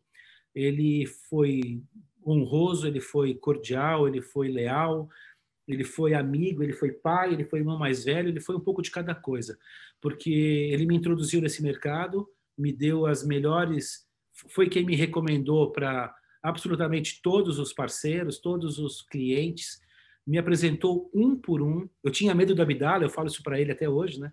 Eu tinha medo do Abdala, eu olhava o Abdala como um cara bravo. É um cara de maior coração que eu conheço. Eu tinha dificuldade para falar com ele. O Sérgio me apresentou a todos, um a um. Ele fez questão de me mostrar um por um, conhecer um por um dos clientes do Expo Center Norte, seja de feira grande, feira pequena, não importava. Para ele, todo mundo tinha o mesmo valor. Só que ele era duro nas negociações, né? Você sabe disso. Ele era bem difícil nas negociações. E tem algumas coisas que a gente honra até hoje. Que cliente dele, eu sei disso. Mas tem algumas coisas, Sérgio, mas vale a pena. Que eu honro. A gente aprende quando negocia com ele. Ele falava muito, ele tinha um carinho muito grande por você, porque ele dizia, e aqui eu não estou aqui para te puxar o saco, você não precisa disso. Ele falava muito sempre a mesma frase. O Sérgio é o cara que eu tenho a maior admiração pelo conhecimento que ele tem, Sérgio Junqueira é um dos caras que mais conhecimento tem do mercado de turismo do Brasil. Então, se você quer estar sempre com uma enciclopédia do lado, tem o Sérgio como seu amigo.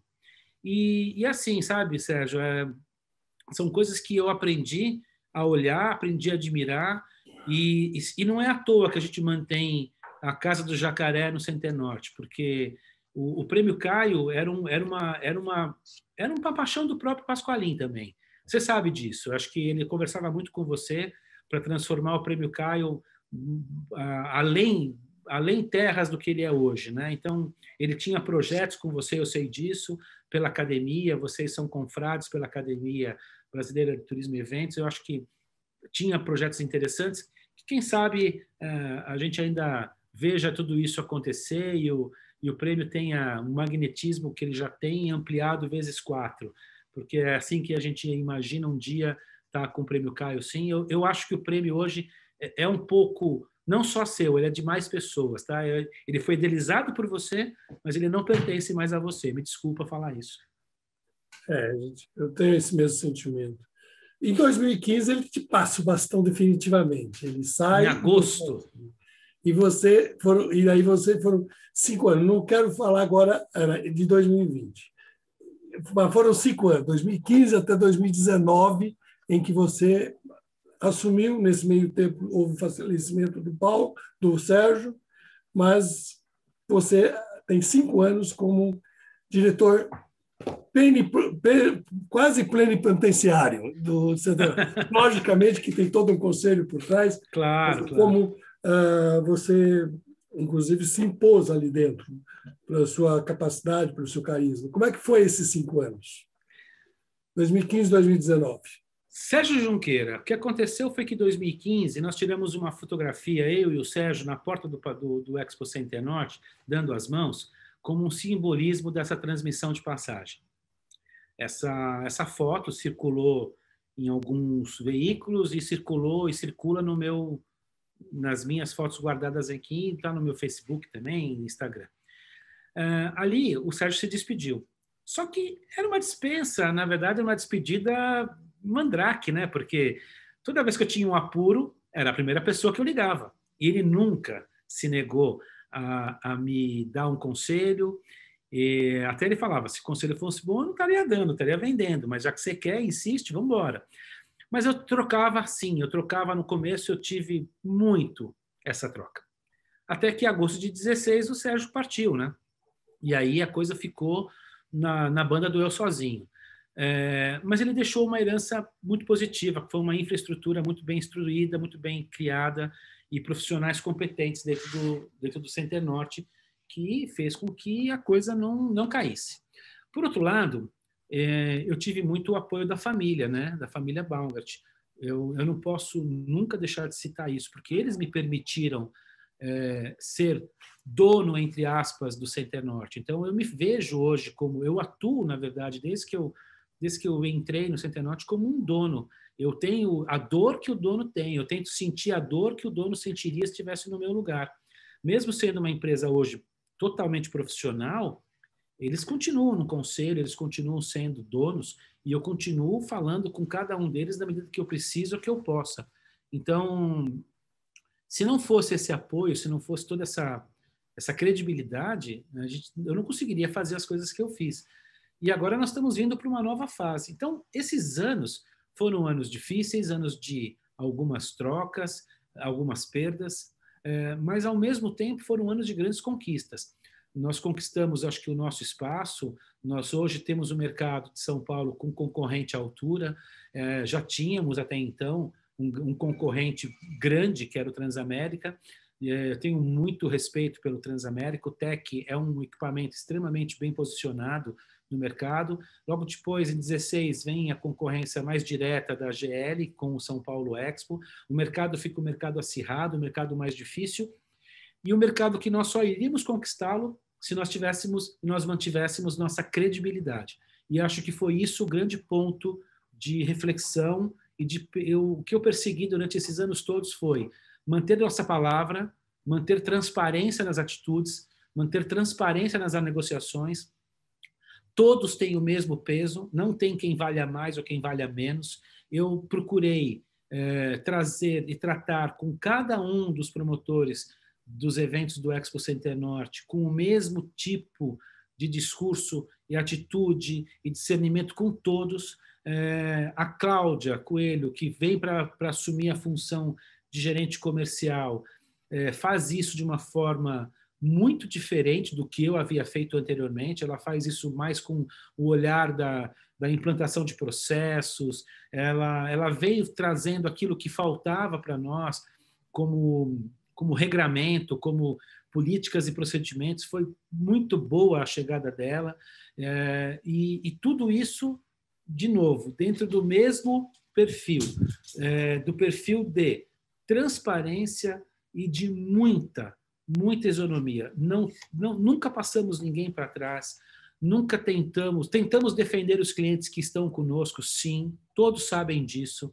A gente não faz concorrência direta com mercados, ou procura não fazer. Às vezes, somos pegos no contrapé por alguém que omitiu uma informação, ou disse uma coisa e era outra.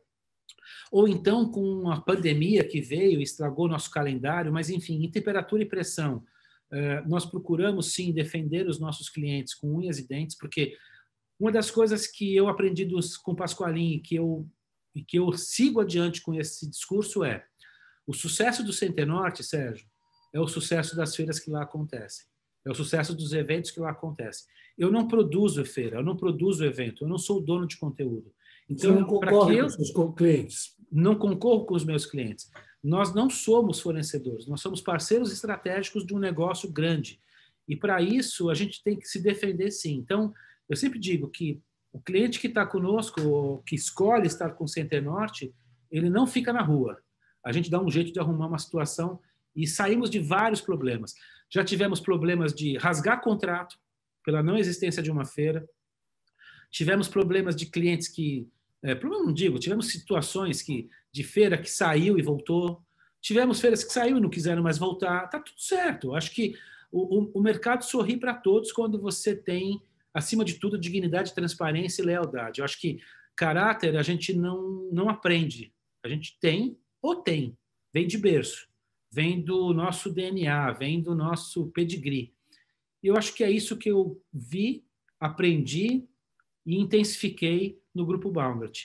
É um grupo de família de origem alemã, que já está no Brasil há mais de 80 anos, que tem negócios múltiplos, vai do agronegócio à indústria química, até a prestação de serviços como um expo e locação de espaço, retail, shopping, mas que tem, acima de tudo, caráter, dignidade e respeito muito grande pelos outros. E eu acho que você é testemunha disso, e muitos são testemunhas que o grupo não vive da desgraça alheia. Isso, para mim, tem um peso...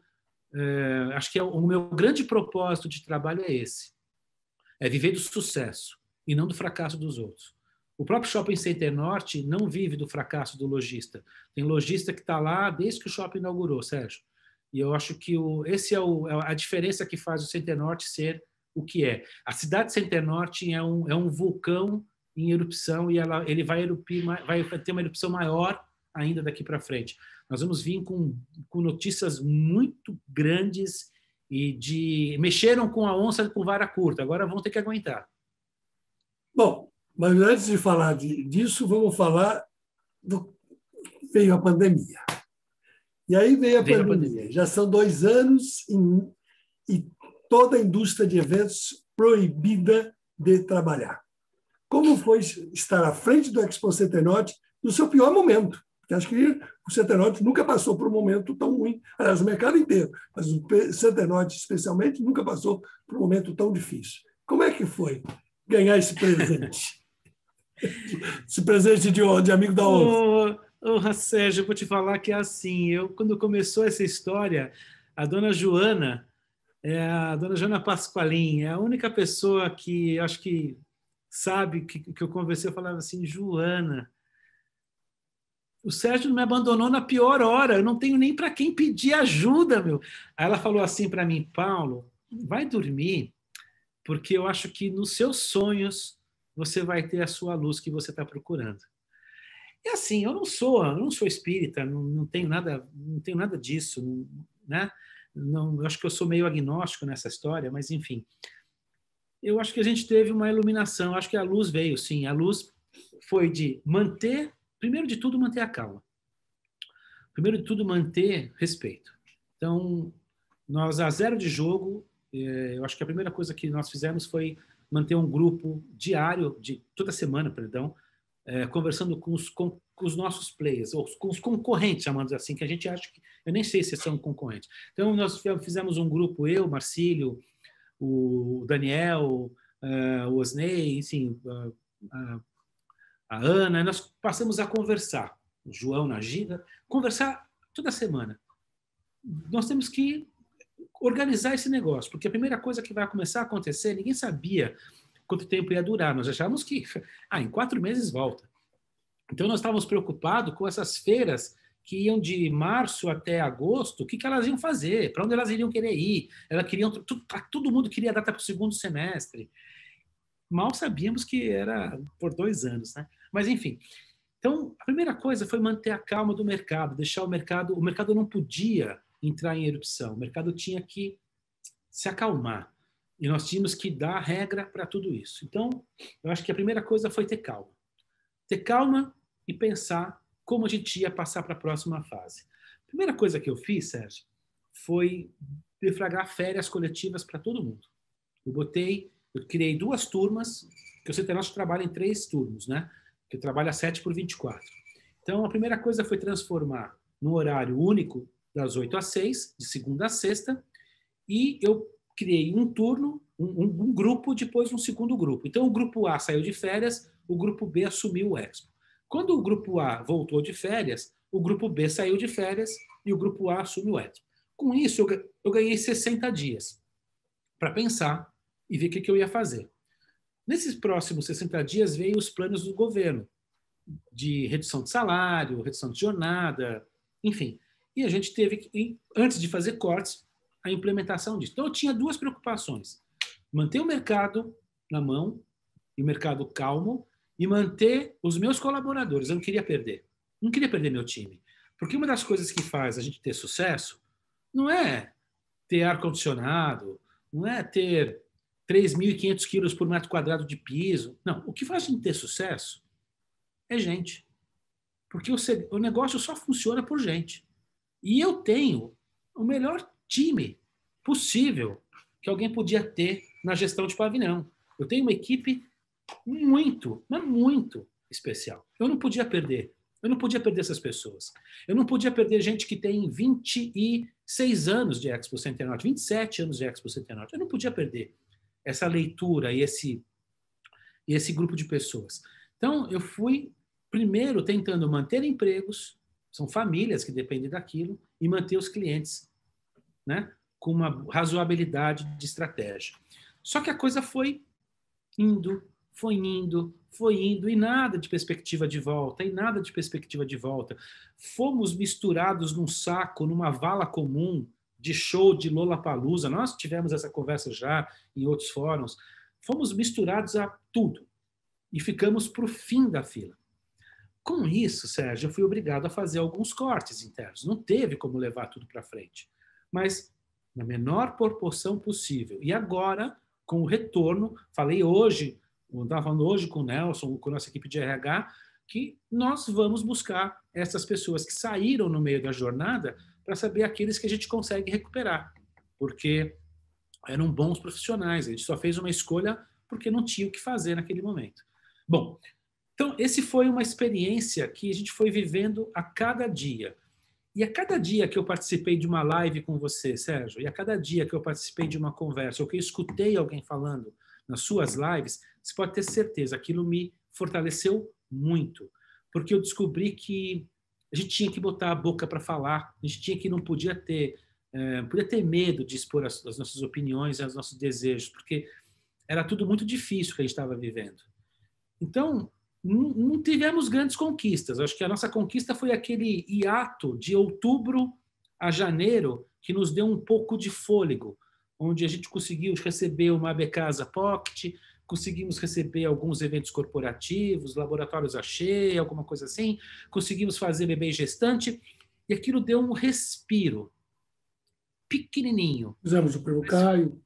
Fizemos o Prêmio Caio, lembra de nossas conversas de prévia de Prêmio Caio, Nossa. e-mails desaforados de setores que eram contra a realização do seu evento. Foi tenso. E só que eu acho que nós fizemos muito bem de segurar. Nunca foi tão tenso. Mas acho que nós tivemos a coragem suficiente para enfrentar tudo isso de cabeça erguida, porque nós não estávamos fazendo nada errado, certo? E ali acho que tanto Centenorte quanto família Junqueira teve a capacidade de levar adiante. Seu filho trabalhou, foi um vitorioso também, sua filha também, acho que você sabe disso. Quem estava perto sabe que foi complicado.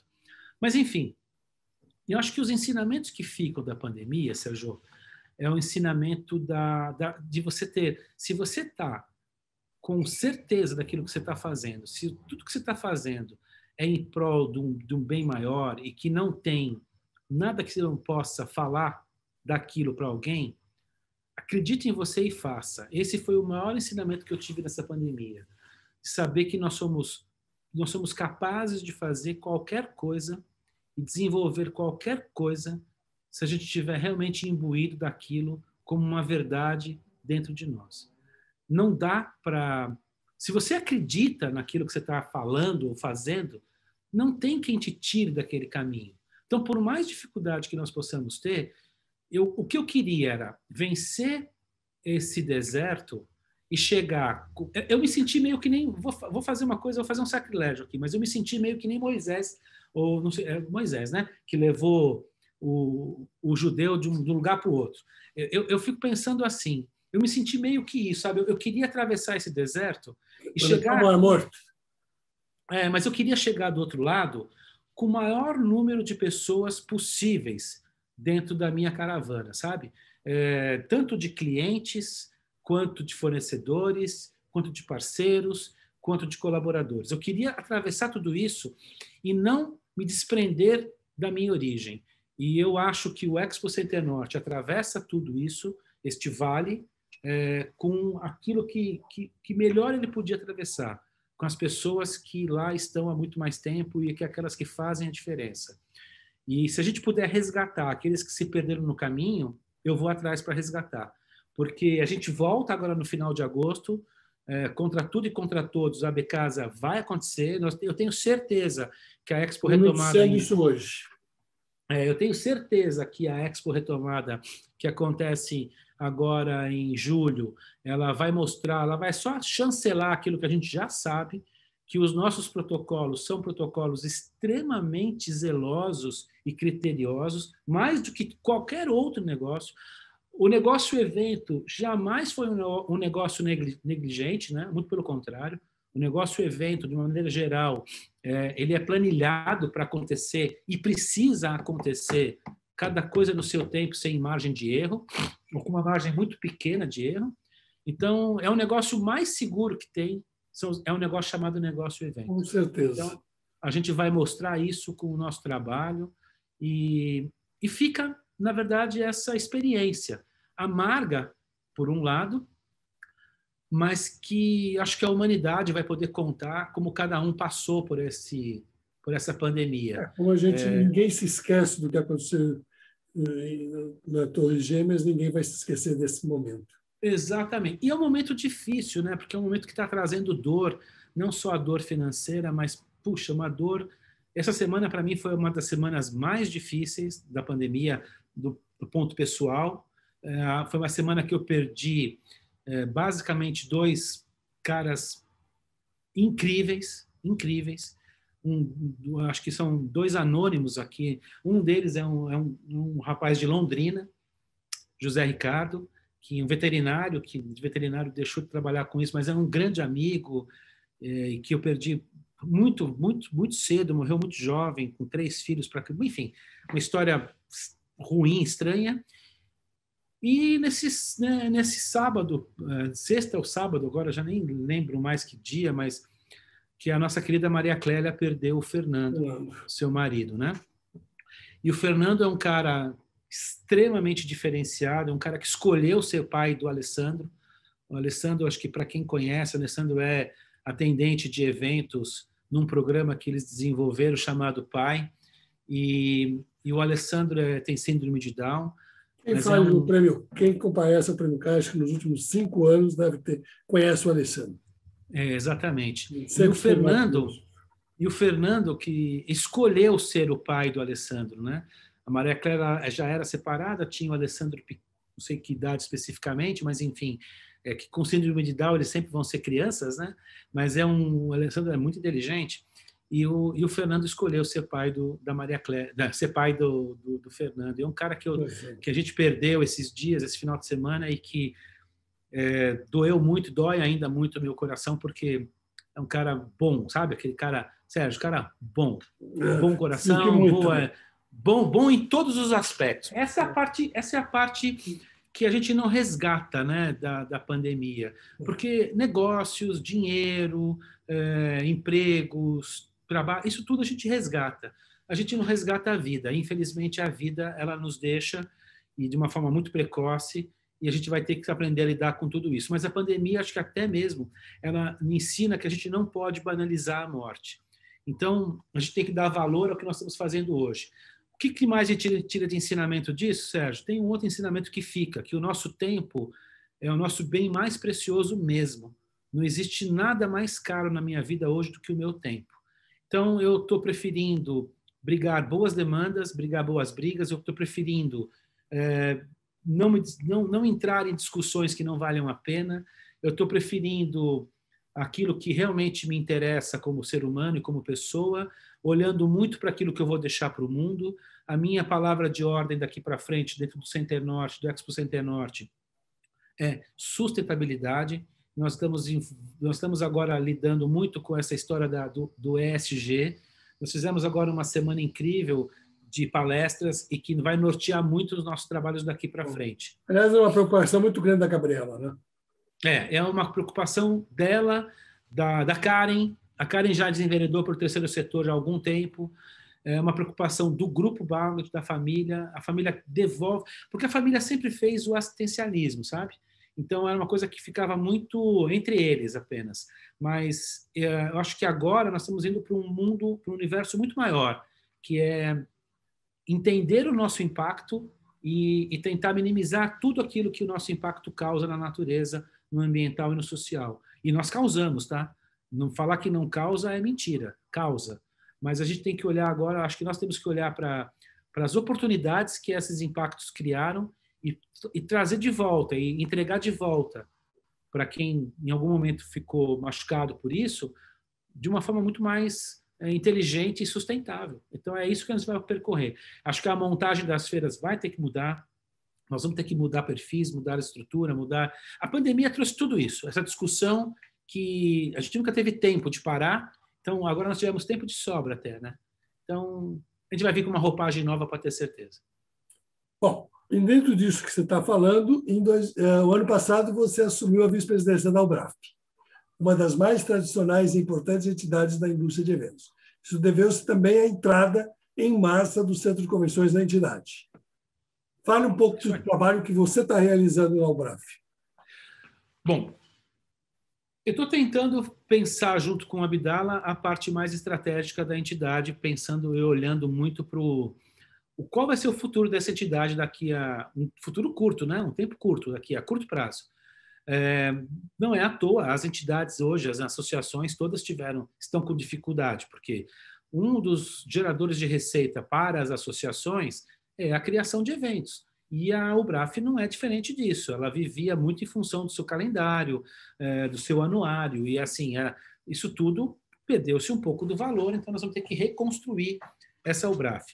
O que mais nós vamos buscar, eu acho que o que nós fizemos agora recente, é mostrar que a UBRAF ela tem como missão ensinar para a sociedade comum, a sociedade organizada, que as feiras comerciais não é um evento, que a feira é uma atividade estratégica de fomento mercantil e que ela toca quase que 51 setores da economia de forma direta e indireta. E aí, em cima dessa onda multiplicadora que uma feira de negócios pode fazer, e não só uma feira, a gente fala de feira, mas eu não estou aqui deixando de lado os congressos, as convenções, tá tudo dentro, né, desse cenário. É mostrar que o setor, que é um setor tido como indústria criativa, não é indústria criativa, é um setor de negócios, efetivamente. A criação de uma feira, a criação de um congresso, a criação de uma convenção é um setor de negócio, é uma área de negócio. E é buscar cada vez mais mostrar aos órgãos públicos, mostrar à sociedade qual é o negócio UBRAF. O que a UBRAF representa? Quem ela representa?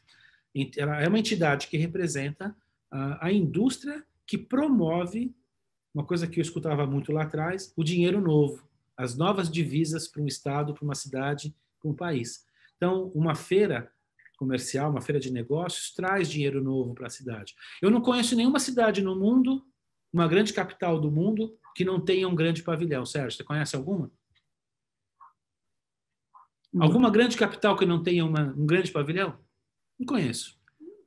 Não, também não. E nem só capital, grandes cidades do mundiais, elas, junto com elas, têm um grande pavilhão. Não? Então, por quê? Porque este negócio não é simplesmente evento, é mais do que isso. E eu acho que é isso que a UBRAF precisa. A UBRAF precisa agora participar mais ativamente das decisões do governo, estar mais próximo das decisões de desenvolvimento de negócios, estar mais próximo da Aline Cardoso aqui em São Paulo, está mais próximo da Patrícia Eri no Estado, está mais próximo em Brasília, ter uma participação mais ativa, mais efetiva dentro dos órgãos públicos e mostrando que nós somos mais do que eventos. Nós somos uma ferramenta estratégica de fomento mercantil. É isso que eu quero levar para dentro da UBRAF e assim espero fazer. Paulo, foi um prazer conversar com você. Acho que sobrou alguma coisa que ainda que eu não te perguntei, Paulo? Não, você fez um raio-x de mim hoje aqui. E tem coisas que nem eu mais lembrava. Eu vou esquecer um monte de gente bacana pelo caminho. E eu só quero pedir desculpas que eu não citei o nome de alguém, porque a cabeça está fraquinha. Já vamos para 57 daqui a pouco. Mas é gostoso a gente. E você falou das pessoas. Você falou das pessoas principais. E principalmente você falou das duas principais, que é a Dani e o Sérgio. Eu acho que foi... É verdade. Teve essa oportunidade. Mas você falou de um monte de gente, e a gente foi lembrando do Eduardo, do Camargo. Pessoas incríveis que passaram na nossa vida, né? Na minha. Pessoas... Eu acho que eu tive a oportunidade de trabalhar com excelentes profissionais, eu tive a oportunidade de trabalhar com excelentes empresas. Inclusive o Daniel, que hoje está lá no... O Daniel que está lá, você pegou o Daniel aí no hotel? Sim, o Daniel era o gerente geral do... o Daniel Galante era o gerente geral do novo Hotel Center Norte, né? Você pegou ele aqui no... Sim. O Daniel era o gerente geral do novo hotel, trabalhamos juntos. E o Daniel também tem uma história legal. Olha como as histórias se cruzam. O Daniel trabalhava na Itambé, que era a empresa que começou ali o Brascan Open Mall, e conhecia a Daniela de lá, da primeira passagem da Daniela pelo Staybridge Suites. Então, assim, esse mundo é... minha cunhada tem uma frase que eu gosto de dizer sempre: o mundo é uma pracinha. A gente se encontra no coreto algum dia. Então, é mais ou menos isso que eu vejo. Bom, então vamos aqui, vamos se preparar para encontrar na próxima vez que a gente estiver no coreto, Paulo. Combinado. Um grande prazer. É isso.